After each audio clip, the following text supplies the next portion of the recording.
Nosotros somos el grupo 45 y les vamos a hablar sobre la tercera semana de embarazo. Mi nombre es Lidia Ortiz y voy a hablar sobre los fenómenos más importantes que suceden en esto.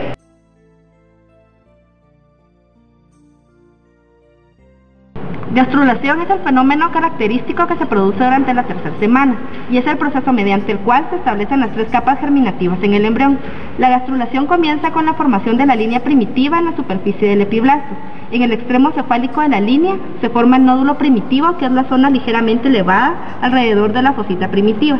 Las células del epiblasto migran hacia la línea primitiva. Cuando alcanzan la región de la línea adquieren una forma redonda. Se desprenden del epiblasto y se deslizan debajo de este. Este movimiento hacia adentro se llama invaginación.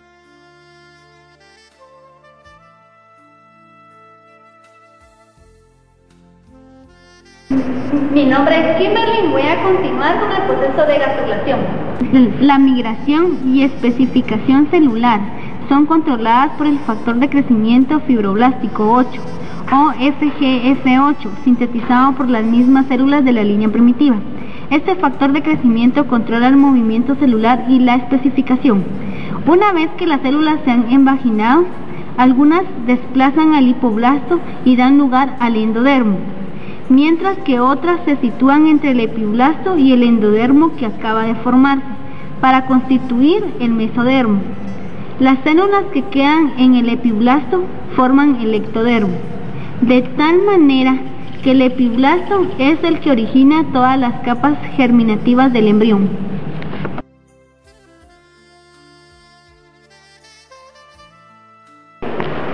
Mi nombre es Lucía Donis y voy a hablarles sobre la formación de la notocorda. Las células prenotocordales que se han invaginado en el nódulo primitivo se desplazan por la línea media hacia adelante hasta que alcanza la placa precordal. Estas células se intercalan en el hipoblasto de tal manera que la línea media del embrión queda formada por 2 capas celulares que constituyen la placa notocordal. A medida que el hipoblasto es reemplazado por las células endodérmicas, las células de la placa notocordal proliferan y se separan del endodermo. Entonces forman un cordón, el cual es la notocorda definitiva y sirve de base para el esqueleto axial.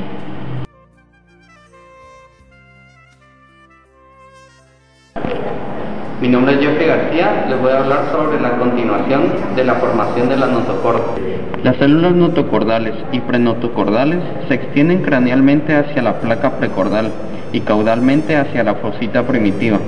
En el punto en que la fosita forma una muesca en el epiblasto, el conducto neuroentérico conecta temporalmente la cavidad amniótica y el saco vitelino. La membrana cloacal se forma en el extremo caudal del disco embrionario. Cuando aparece la membrana cloacal, la pared posterior del saco vitelino forma un pequeño divertículo que se extiende por el pedículo de fijación, que se llama divertículo alantoentérico o alantoides. Aparece hacia el 16º día de desarrollo. Mi nombre es Carlos Terraza y yo voy a hablar del establecimiento de los ejes corporales. El eje anteroposterior lo determinan las células de la parte anterior del disco embrionario. Esta área, denominada endodermo visceral anterior, expresa genes esenciales para la formación de la cabeza, incluidos los factores de transcripción y los factores secretados Cerberus y Leptin, que inhiben la actividad nodal en el extremo craneal del embrión. El disco embrionario secreta otro miembro de la familia del TGB-beta, la proteína morfogénica ósea 4. En presencia de esta, la proteína y el factor de crecimiento de los fibroblastos, el mesodermo se desplaza hacia la parte ventral y contribuye a la formación de los riñones, la sangre y el mesodermo de la pared del cuerpo. Mi nombre es Mónica Calderón y les voy a hablar acerca de la continuación de los genes corporales. Los genes de la cordina, nogina y folistatina antagonizan la actividad de BMP4.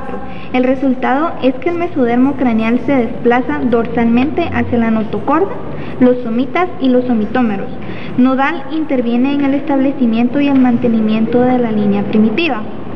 Cuticoid activa los inhibidores de BMP4 y participa en la regulación del desarrollo de la cabeza.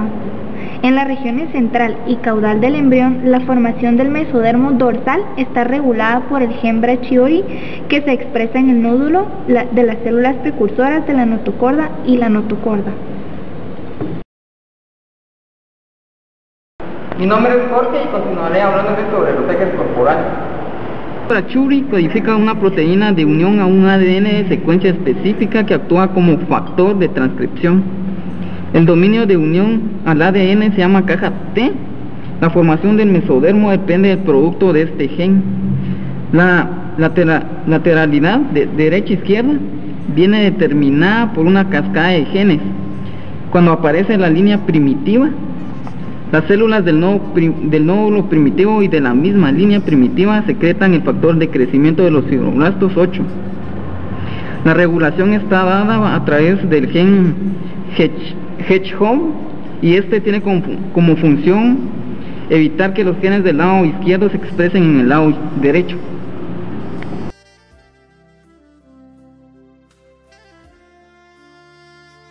Mi nombre es Sheila Pérez y les voy a hablar sobre el destino de las células durante la gastrulación. Las células que entran por las regiones craneales del nódulo se convierten en la placa precordial y la notocorda. Las que migran a los márgenes laterales del nódulo, las que proceden del extremo craneal de la línea primitiva forman el mesodermo paraxial.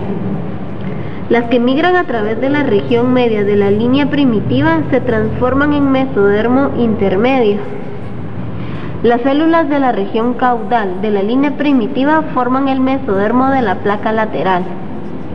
Las que migran a través de la región más caudal de la línea primitiva contribuyen a la formación del mesodermo extraembrionario.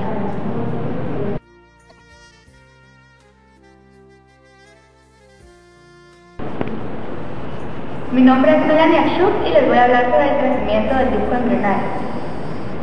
Al principio, el disco embrionario es plano y casi redondo. Este se va alargando y su extremo cefálico se ensancha y el extremo caudal se estrecha. La región de la línea conserva el mismo tamaño. La causa del alargamiento y crecimiento de la parte cefálica es causado por la migración continua de células procedentes de la región de la línea primitiva que se mueven hacia la zona cefálica. La invaginación y migración de estas células continúa hasta el final de la cuarta semana, haciendo que la línea primitiva muestre cambios regresivos contrayéndose y desapareciendo progresivamente. En la región cefálica, las capas germinales empiezan su diferenciación específica en la mitad de la tercera semana, y en la parte caudal, la diferenciación empieza al final de la cuarta semana, haciendo que el embrión se desarrolle cefalocaudalmente.